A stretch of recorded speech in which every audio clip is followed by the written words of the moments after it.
Listo, ¿ya están de regreso? Muchas gracias. Bueno, entonces retomamos nuestro juicio ejecutivo civil. Ya que saben cuáles son las particularidades o en qué consiste justamente este juicio ejecutivo civil, vamos a platicarles cómo se tramita el proceso. Como ustedes saben, se elabora un escrito inicial de demanda, ya se los platicaba. En el escrito inicial de demanda, en la vía ejecutiva civil, recalco, hay que solicitar el auto de exequendo o el auto de formal ejecución. En el juicio ejecutivo civil no hay que ofrecer pruebas en el escrito inicial de demanda, solamente se anuncian las que se deben anunciar, que serían testimoniales y documentos, pero la testimonial en realidad no nos sirve de mucho en este proceso, ¿ok? Una vez que se elabora el escrito inicial de demanda, se saca la cita que ya les he mencionado tantas veces en el portal de oficialía de partes común del tribunal. Me asignan día y hora, me dan un código bidimensional. Con ese código yo voy el día y la hora al lugar que me asignaron. Obviamente tengo que imprimir la demanda en tres tantos, original, eh, copia de traslado y acuse. Ojo, también puede existir el caso o puede darse el caso de que existan obligados solidarios o de que existan fiadores o avales. En este caso, si es posible, también se tendría que demandar al aval o al obligado solidario, porque en algunos casos responde primero el aval o el obligado solidario, o en otros casos responden al mismo tiempo, dependiendo del caso. Si fuese el caso, obviamente, tendremos que adjuntar otra copia más de traslado. Ya que promuevo mi escrito inicial de demanda con las copias de traslado necesarias, tengo que esperar a que me radiquen el asunto, me entregan mi acuse de recibo, ya me asignan juzgado, reviso en el boletín judicial, quinto civil, estoy al pendiente del boletín judicial. Si me asignaron un quinto civil, por ejemplo, que es lo que les comentaba, cuando se haga publicado voy ahí, reviso el expediente, lo pido, ¿quién es usted? Obviamente soy el actor, el demandado todavía no sabe. Reviso, recuerden que también pueden admitir, prevenir o desechar. Vamos a suponer que admiten la demanda. Si la admiten, ya el juez en el auto emisor de demanda me habrá librado formalmente el auto de exequendo. Se tiene por aceptada la presente demanda en la vía y forma propuestas y se obsequia o se libera un auto de ejecución con efectos de mandamiento en forma. ¿Ok? Y entonces turno el expediente para que me hagan la cédula de notificación. Saco cita con el actuario, ya que tengo la cédula, el traslado y tengo la cita con el actuario, voy con él al domicilio del demandado, le toco la puerta, le requiero el adeudo, si no me paga le pido que señale bienes para embargo, si no lo señala yo señalo bienes para embargo de manera precautoria y le corro traslado para que en el término de 15 días o en el plazo de 15 días conteste la demanda incoada en su contra. Después de que conteste la demanda, por supuesto que me van a dar 3 días para que yo haga ese famoso desahogo de vista a las excepciones y defensas, que es esta contrarréplica que ya sabemos todos. Después de esta contrarréplica que ya sabemos todos, el juez va a fijar fecha para una audiencia previa de conciliación, ya saben, esa del 272A del Código de Procedimientos Civiles para el Distrito Federal. Si las partes no pueden conciliar, entonces se depuran excepciones y se abre a prueba el juicio con el término común de 10 días para que las partes ofrezcan sus pruebas.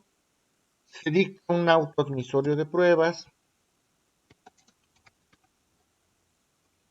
Admisorio de pruebas.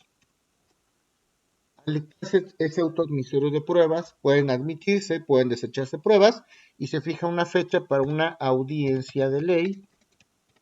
En esta audiencia de ley se van a desahogar todas las pruebas. Si, por ejemplo, ofrecí la prueba confesional y el demandado también, pues en esa diligencia se hará. Si no alcanza el tiempo, se va a diferir la audiencia. Generalmente los juicios ejecutivos, pues sí, se hace la confesional, presuncional instrumental de actuaciones y los documentos se desahogan por su propia naturaleza, no hay más que hacer. En ocasiones se ofrece una prueba pericial, si soy demandado, puedo ofrecer una prueba pericial en materia de grafoscopía y documentoscopía para acreditar que la firma no es mía. Y si eso sucediera en el auto emisor de pruebas, ya saben, le dan 3 días al contrario para que nombre perito de su parte. Una vez que lo nombre, se admite la prueba pericial, los peritos acepten y protesten el cargo, los peritos solicitan una fecha para que el juez, para que frente al juez o el secretario de acuerdos, el demandado puede escribir y el perito o los peritos puedan hacer muestras de firma, puedan hacer su estudio, los peritos emiten su dictamen, si es contradictorio se nombra un tercero en discordia, si no estoy de acuerdo solicito una junta de peritos y se acabó. Esta pudiera ser la prueba más larga en un juicio ejecutivo en realidad, ¿ok? Ahora, después de eso, se hacen los alegatos, se dan 3 días para alegatos y después ya se dicta una sentencia. Si el asunto, que esto es importante, recuerden que ya hay cuantías, si el asunto creo que supera, estamos tipo 600,000 pesos, creo que estamos por los 600,000 pesos, si no supera esa cantidad, el asunto no es apelable. Si supera la cantidad, el asunto sí es apelable. Si no se puede apelar por la cuantía, automáticamente lo único que me queda es el amparo directo. Si sí puedo apelar, pues planteo la apelación. Si pierdo la apelación, me quedará el amparo directo. Prácticamente es así. De hecho, hay una regla especial porque en los juicios ejecutivos civiles, no en los mercantiles, en los ejecutivos civiles, la sección de la ejecución se tramita de manera separada. Se dice que se tramita por cuerda separada. ¿Qué quiere decir eso? Que se generan dos expedientes, el expediente principal donde se está llevando el juicio y se genera un expediente chiquito que se le llama cuadernillo de ejecución, donde todo lo referente a la diligencia de ejecución viene glosado a ese cuadernillo. Esa es otra característica de este juicio especial. ¿Tienen alguna duda con lo que les acabo de comentar?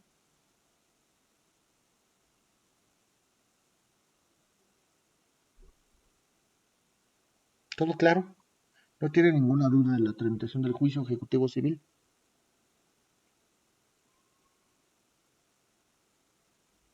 Bueno, me da mucho gusto que hoy no tengan dudas. Espero no haya dudas en los exámenes. Esto es por lo que se refiere al juicio ejecutivo civil. Vamos a platicar, ya que estamos en esto, del juicio ejecutivo mercantil, donde sí hay reglas especiales. Bueno, hablemos entonces del juicio ejecutivo mercantil ahora. Como ustedes ya... Sí, adelante, Alma. Perdón, nada más una duda. Nos decía que en caso de no tener documento, base de la acción, se tendrían que o se pueden preparar o realizar los medios preparatorios a juicio. ¿Qué tanto se pueden alargar estos medios preparatorios? Por ejemplo, si se cita al presunto demandado y pues están tratando de demostrar que existió este contrato o este crédito, pero si no quisiera él reconocerlo o hasta dónde se puede, hasta qué límites podemos llegar para tratar de demostrar la existencia de este contrato verbal. Ok. Lo que se hace es plantear sus medios preparatorios a juicio. Juez, el señor fulano de tal me quedó debiendo 1,000,000 de pesos y yo quiero hacer estos medios preparatorios para que a través de la confesión judicial él reconozca el adeudo, reconozca el monto del adeudo y reconozca que sí me debe dinero. En ese momento, como si fuera una prueba confesional, yo tengo que exhibir mi pliego de posiciones, mis preguntas cerradas en un sobre cerrado, mis preguntas, claro, en el sobre cerrado. Y ya, el juez me admite a trámite, va a fijar una fecha de audiencia y va a notificar al presunto demandado. Y el presunto demandado se tiene que presentar. Si el presunto demandado no se presenta después de haber sido notificado, ¿qué es lo que va a pasar? Se le va a dar por confeso y se acabó. Inmediatamente se acaban los medios preparatorios, pido copias certificadas y ya puedo plantear mi demanda ejecutiva. Si el señor va y se presenta, me van a calificar las preguntas y las que estén calificadas de legales se las van a plantear a él y puede que sí reconozca y puede que no. Lo más probable es que no reconozca. Si no reconoce, pues qué mal, porque ya no voy a poder plantear mi juicio ejecutivo civil, porque no reconoció que existe un adeudo, el monto del adeudo, ni ningún tipo de cuestión relacionada al adeudo. Ahí yo ya no tengo nada que hacer. Pues pido copias certificadas porque son medios preparatorios. pido copias certificadas y ya no puedo plantear un juicio en la vía ejecutiva. Lo que tengo que hacer ahora, si quiero demandar, es plantear mi caso a través de la vía ordinaria civil, que esa es otra posibilidad. Y en la vía ordinaria civil, como no tengo preconstituida ninguna prueba, no hay auto de formal ejecución, y además tengo que acreditar al juez que efectivamente le presté el dinero y que efectivamente el señor no me pagó, con lo que tenga, con testigos, con lo que haya, ¿no? Así tendría que ser.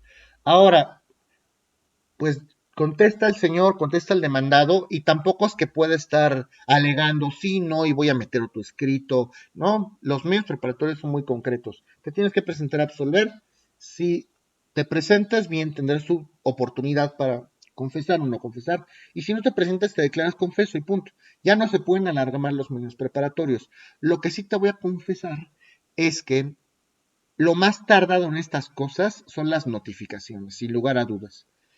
Yo he tenido medios preparatorios donde inmediatamente los notifican, me fijan fecha de audiencia y en un mes ya están resueltos. Y he tenido asuntos y he tenido medios preparatorios donde van y hacen la notificación y no está, es que no lo encuentro, es que no.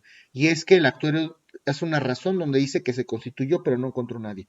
Hay uno que tengo que lleva para, bueno, apenas, casi cumplí el año, casi cumplí el año, unos simples medios preparatorios nada más porque el señor actuario pues pandemia y no quería notificar y decía, ya las 1000 pudo, pero eso puede ser lo que a lo mejor pudiera ocasionarme un tema ahí, este tema del tiempo para poder notificar al presunto demandado. ¿Sí me explico? Sí, profesor. Ok. ¿Alguna otra duda? Ok.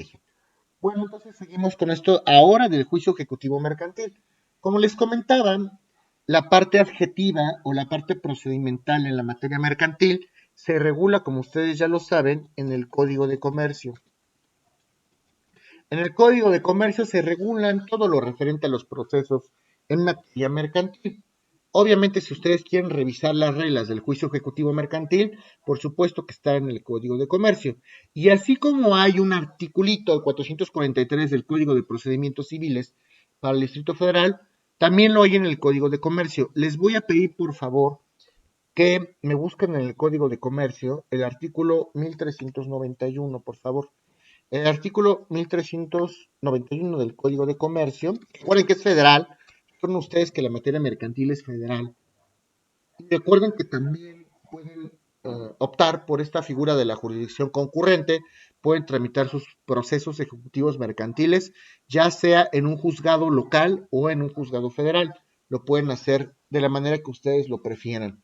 Entonces, este juicio ejecutivo mercantil nos establece qué documentos traen aparejada ejecución y esto lo dice el 1391. ¿Alguien lo tiene ya? Sí, profesor. Adelante. Uh-huh. Dice, el procedimiento ejecutivo tiene lugar cuando la demanda se funda en documento que traiga aparejada ejecución. Traen aparejada ejecución 1, la sentencia ejecutoriada o pasada en autoridad de cosa juzgada y la arbitral que sea inapelable, conforme al artículo 1346, observándose lo dispuesto en el 1348. 2. Los instrumentos públicos, así como los testimonios y copias certificadas que de los mismos expidan los fedatarios públicos.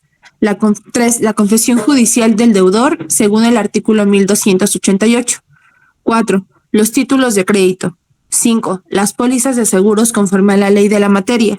6. La decisión de los peritos designados en los seguros para fijar el importe del siniestro, observándose lo prescrito en la ley de la materia.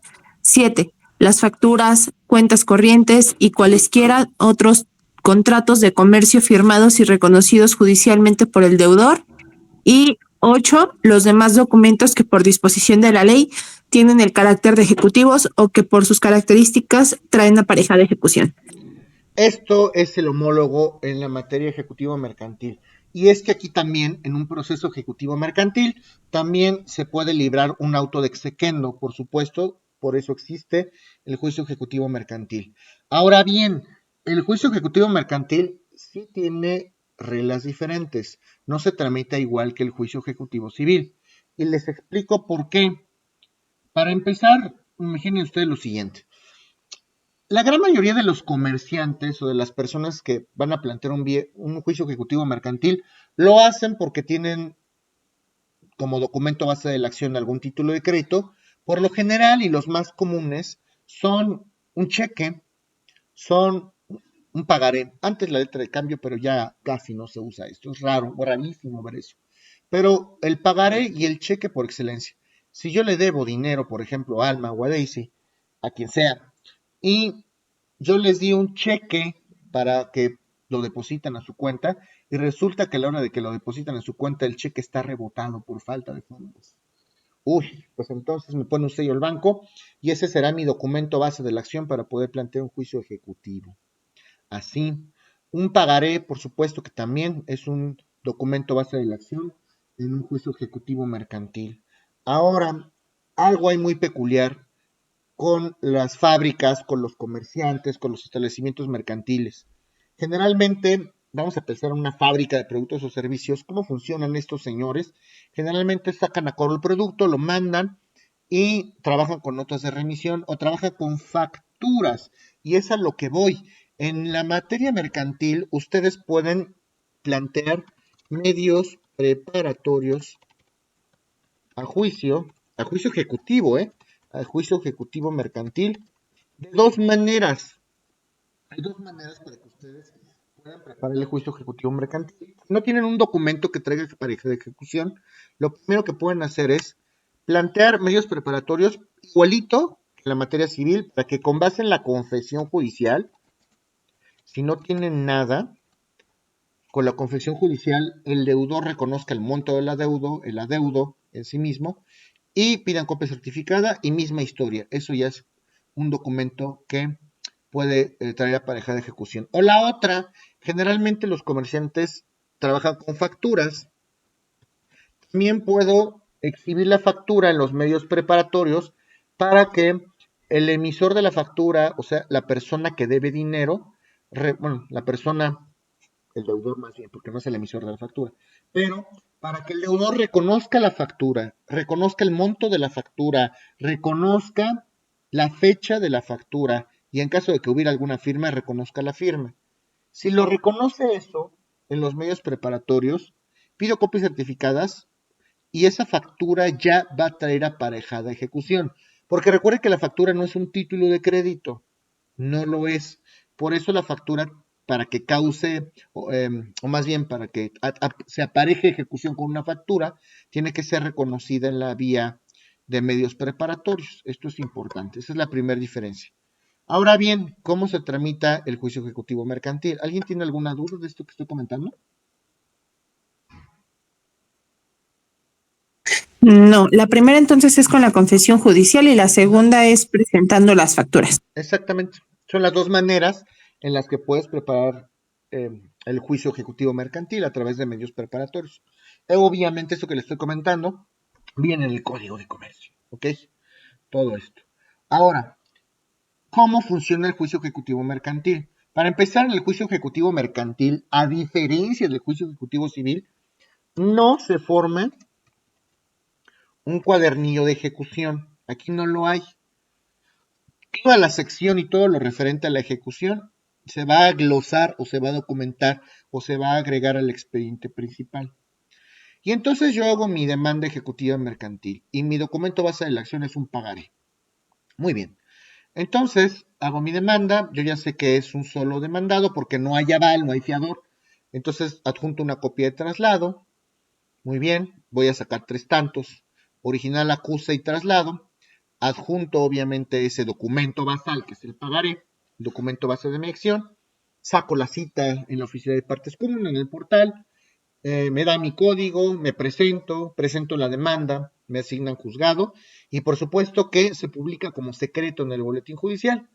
Si es que lo tramito en los juzgados locales del fuero común, porque los juzgados federales funcionan, digo, no, el proceso es el mismo, pero no publican mediante boletín judicial. Los juzgados federales, normalmente lo que se hace es que, pues te dan una papeleta, ahorita con la pandemia es todo un tema, porque te dan una papeleta, te dan un número de folio y tú tienes en la base de datos que rastrear ese número de folio para saber qué juzgado es y qué número de expediente y con eso ya puedes rastrear el boletín judicial vía internet, ese sí lo puedes rastrear más fácil vía internet, y te vas día por día, hasta que encuentras que está publicado tu asunto.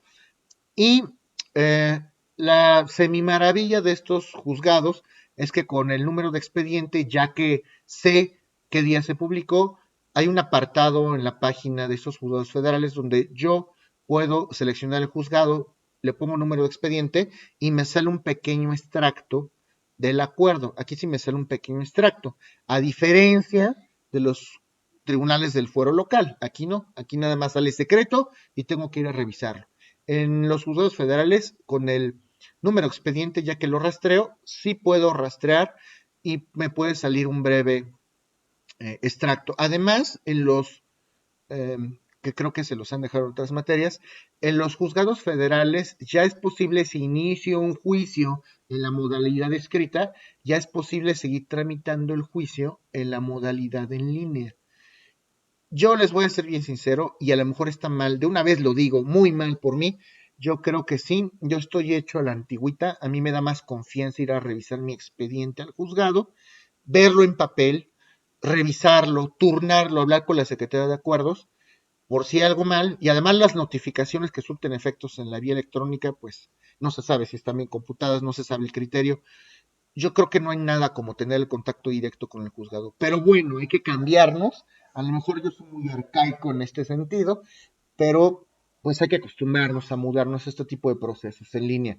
Y la gran diferencia de estos procesos en línea es que a lo mejor ustedes pueden generar una firma electrónica a través de ya sea el Poder Judicial de la Federación, en algunos estados es FIREL, en algunos otros es FIRE, de como sea, ¿no? Entonces generan esta firma electrónica, ya que la tienen, pues pueden presentar sus promociones en línea, pueden checar los acuerdos en línea y en algunas ocasiones llevar a cabo audiencias en línea. Y esto es lo que se lleva a cabo, ¿no? Pero pues habrá que acostumbrarse, tal vez porque yo estoy muy acostumbrado a la vieja escuela, pero no es que no esté mal, habrá que verlo, ¿no? Y pueden optarlo, obviamente, por seguir el procedimiento tradicional, como les comentaba. Eh, Se admite trámite la demanda, vamos a pensar que se radicó en un juzgado de fuero local, se admite trámite la demanda, se publica como secreto, turno el expediente para que me elabore mi cédula de notificación, saco cita con el actuario, se adjunta la copia de traslado, saco cita, voy con el actuario y le toco la puerta al demandado. Y lo mismo, oye, paga la cantidad de 2 millones de pesos. No quiero, no tengo, no puedo. Ok, señala bienes para embargo. No quiero, no tengo, no puedo. Bueno, entonces yo señalo bienes para embargo. Y lo mismo, señalo bienes para embargo. Por cierto, estás demandado. Primer diferencia del juicio ejecutivo mercantil con el juicio ejecutivo civil. Primer diferencia, en el juicio ejecutivo mercantil, desde el escrito inicial de demanda, se ofrecen pruebas. Desde ahí se ofrecen pruebas, ¿eh? Desde ahí, desde el escrito inicial de demanda. Ya cuando en plazo, después de haber hecho el embargo, el demandado no tiene 15 días, tiene 8 días para contestar la demanda. 8 días para contestar la demanda. Y también tiene que ofrecer pruebas. Aquí no hay desahogo de vista. Luego, inmediatamente cuando se contesta la demanda, el juez admite pruebas, dicta un auto admisorio de pruebas, admite pruebas y fija una fecha para la audiencia de ley. Además, aquí tampoco se forma un cuadernillo de ejecución.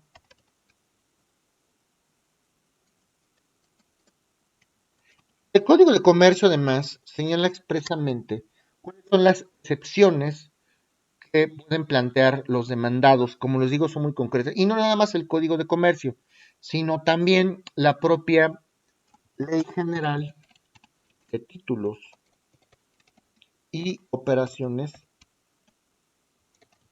de Crédito. A ver, y esto es importante para que ustedes sepan como abogados qué tipo de excepciones. Primero el Código de Comercio. A ver, me parece que es el 1403. ¿Alguien lo puede leer? El 1403. Y luego váyanse preparando la Ley General de Títulos y Operaciones de Crédito. Ley General de Títulos y Operaciones. Yo ya tengo el 1403. Adelante, gracias, Andrea. Contra artículo 1403, contra cualquier otro documento mercantil que traiga aparejada ejecución, son admisibles las siguientes excepciones. 1. Falsedad de título o del contrato contenido en él. 2. Fuerza o miedo. 3. Prescripción o caducidad del título. 4. Falta de personalidad en el ejecutante o del reconocimiento de la firma del ejecutado. En los casos en que ese reconocimiento es necesario. 5. Incompetencia del juez. 6. Pago o compensación. 7. Remisión o quita. 8. Oferta de no cobrar o espera. 9. Novación de contrato. Las excepciones comprendidas desde la fracción cuarta a la novena solo serán admisibles en juicio ejecutivo si se fundaren en prueba documental. Muy bien, interesante. Muchas gracias, Andrea. De esta manera puede defenderse entonces el demandado en la vía ejecutiva mercantil. Aquí lo dicen, novación del adeudo. Oye, sí le debo dinero, pero quedamos que lo íbamos a redocumentar o a reestructurar y ofrecen a lo mejor el convenio modificatorio, ¿no?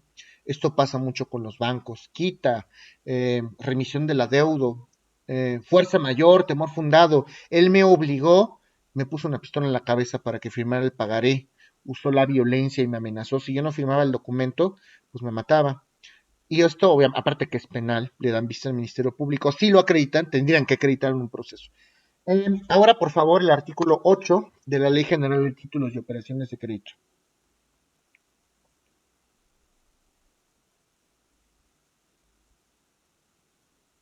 Artículo 8.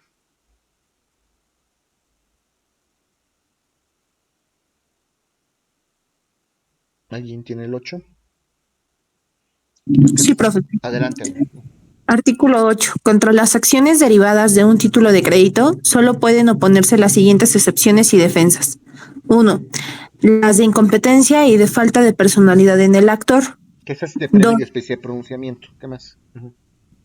2. Las que se funden en el hecho de no haber sido el demandado quien firmó el documento. 3.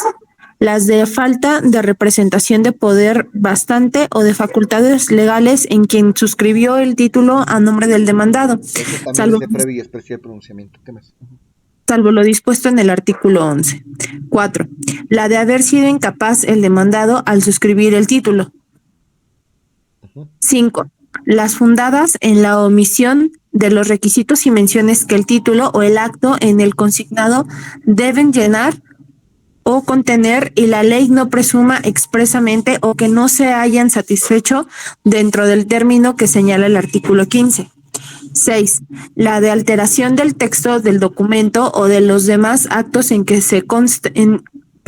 que en él consten sin perjuicio de lo dispuesto en el artículo 13. 7. Las que se funden en que el título no es negociable. 8. Las que se basen en la quita o pago parcial que consten en el texto mismo del documento o en el depósito del importe de la letra y en el caso del artículo 132. 9. Las que se funden en la cancelación del título o en la suspensión de su pago ordenada judicialmente en el caso de la fracción segunda del artículo 45. 10. Las de prescripción y caducidad y las que se basen en la falta de las demás condiciones necesarias para el ejercicio de la acción. 11. Las personales que tenga el demandado contra el actor. Esto que les estoy dando es la llave a la defensa del juicio ejecutivo mercantil. Ahora, algo muy importante. Y esto lo hacen a los jueces a criterio de la autoridad y generalmente, a pesar de que pudiera no ser así en la ley, generalmente el juez, después de haber contestado la demanda, sí puede a criterio dar un desahogo de vista a las excepciones y defensas.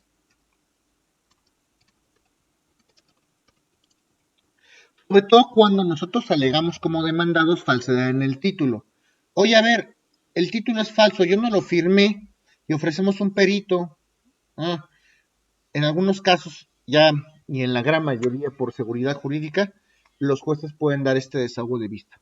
Pero bueno, vamos a recapitular entonces en términos generales esto. Además, quiero comentarles que si demandamos dentro de los 180 primeros días del vencimiento del pagareo del título que trae aparejada de ejecución, las únicas excepciones que va a oponer el demandado son las de quita y las de pago. Si dejo pasar más de 180 días, todas las que acaban de leer en el 8 y en el 1403 podrán ser oponibles. O sea, ante más rápido mejor, le damos menos rango al demandado para que se pueda defender y pague finalmente. Se admite la demanda a trámite, notificamos, bueno, más bien vamos a emplazar y en el momento del emplazamiento se embargan bienes. Primero se requiere el adeudo, ya que se requiere el adeudo si no se paga, entonces el demandado tiene que señalar bienes, si no señala bienes, pasa el derecho al actor, el actor señala bienes, se emplaza al demandado para que conteste en el plazo de 8 días, no se forma sección de ejecución, el demandado contesta la demanda, normalmente se oponen al embargo, pero no tiene sentido, el embargo ya está hecho. A criterio del juez, desahogo de vista las excepciones y defensas, y automáticamente, recuerden ustedes que tanto en el escrito inicial, como en la contestación, como en el desahogo, si fuese el caso, desde ahí se ofrecen pruebas. Ya no se ve un periodo preparatorio propiamente, ni tampoco hay un periodo conciliatorio, aunque en todas las audiencias el juez tiene la obligación, antes de iniciarlas, de exhortarlos a la conciliación. ¿Ok? Entonces, ya que se hizo ese desahogo de vista las excepciones y defensas, se fija una fecha para, más bien, se admiten pruebas, inmediatamente se admiten pruebas, en el auto emisor de pruebas se señala fecha de audiencia, en la audiencia se desahogan pruebas, si no alcanza una sola audiencia, se difiere la audiencia, si hay pericial hasta que se desahogue la última diligencia de la prueba pericial, y en la materia mercantil, ejecutivo mercantil, ya cuando se cierra cuando se desahoga la última prueba, los alegatos se hacen verbales en ese mismo momento. Los alegatos se hacen verbales al momento de la audiencia. Acabo de cerrar pruebas. Abogado, venga a hacerme sus alegatos. Ahora usted, abogado, venga a hacerme sus alegatos. E inmediatamente lo turnan para dictar sentencia. Y aquí el plazo para dictar sentencia no es de 15, es de 8 días. Condenando o absolviendo al demandado. Y volvemos a lo mismo. Si el juicio sobrepasa los 600,000 y fracción, no va a ser apelable. Más bien, sobrepasa si es apelable. Si no sobrepasa esta cantidad, no va a ser apelable. Si la sentencia no es apelable, lo único que me queda es plantear el amparo directo. Si la sentencia sí es apelable por la cuantía, entonces planteo recurso de apelación, tramito la apelación. Si pierdo la apelación, me queda el amparo directo. Planteo mi amparo directo, ya que regresan los autos originales al juzgado. Inicio ahora sí mi etapa de ejecución. Vía de apremio. Sí, ya el juez tiene que declarar por Ministerio de Ley la sentencia causado estado. Ahora le vamos a requerir y se le notifica formalmente al demandado 5 días para que requiera, si es que no se le embargó nada. Si se embargaron esos bienes, pues ya me cobré. Y esa es la maravilla, ya no me tengo que estar peleando en una vía de apremio en el periodo de ejecución. El embargo, como les comento, desde el momento que se traba embargo en un inmueble, se manda a inscribir en el registro público de la propiedad para alguna cuestión. Igual que algunas demandas, se puede inscribir alguna demanda en el registro público, se da un aviso preventivo de demanda, se puede inscribir para que ustedes lo sepan. ¿Tienen alguna duda de esto que platicamos hoy, de los juicios ejecutivos? Ay, profesor, sí, yo me perdí. Perdóneme, es que se me fue un poquito el internet, me perdí. Con respecto a una vez que estábamos leyendo lo de las excepciones para, para basarnos en en el 1403 del Código de Comercio y el octavo de la Ley General de Títulos y Operaciones de Crédito. No, Emiliano, ¿me permites, hijo? Gracias, perdón. Ay, perdón, profesor. Nos mencionaba algo de que no podemos, como no hay etapa de desahogo de vista las excepciones y defensas, ¿qué podría realizar el actor? No, les Para comentaba que a continuar. veces a criterio del juez sí se establece esta etapa, que por la general no tendría que ser así, pero les comentaba que por seguridad jurídica y sobre todo cuando se opone la excepción de falsedad en el título, cuando se alega que no es mi firma, el juez sí abre esta etapa de desahogo de vista a las excepciones y defensas. Y entonces prácticamente les comentaba que tanto en la demanda como en la contestación, como en el desahogo de vista a las excepciones y defensas, el juez, bueno, después de haber hecho esto, nosotros tenemos que ofrecer pruebas en esos escritos. Demanda, contestación y desahogo de vista, ahí es donde tenemos que ofrecer pruebas. Hasta ahí. Vamos a suponer que acaba el desahogo. En cuanto concluye el desahogo de vista a las excepciones y defensas, porque hubo excepción de nulidad en el título, automáticamente el juez va a dictar un auto donde admita o deseche las pruebas. Ya terminamos el desahogo de pruebas. Nos vamos a brincar esa etapa previa y de conciliación y nos vamos a evitar esa etapa donde el juez abre prueba al juicio para que ofrezcan en 10 días. Eso no, eso lo vamos a suprimir. En cuanto se acaba el desahogo de vista a las excepciones y defensas, el juez dicta auto admisorio de pruebas, las admite o las desecha, en ese mismo auto señala fecha de audiencia y pues bueno, ya tenemos que preparar las pruebas y desahogarlas en la audiencia. Hasta que no se desahoga la última prueba, en ese mismo momento en la audiencia se rinden alegatos de manera verbal. Y ya que se rinden los alegatos, el juez tiene 8 días para dictar sentencia. ¿Sí? ¿O me perdiste otra vez? No, sí, profesor. Entonces, a ver si ya entendí. Una vez que, en caso de que el juez considere esta etapa de desahogo de vista las excepciones y defensas, fijará una fecha para la audiencia. Y en esa misma audiencia se deben de desahogar las pruebas, hace los alegatos que van a ser verbales y después de eso, en 8 días, dictará la sentencia. Así es. Perfecto. Y nos decía que si sobrepasa los 600,000 se puede apelar. Si no, aplica amparo directo. Así es. Perfecto. Ya, Y muy si claro, perdemos la profesor. apelación, pues nos vamos al amparo directo. ¿Sí? Sí, también. Ok, gracias. Sí. ¿Alguna otra duda, muchachos? Ya está. Bueno.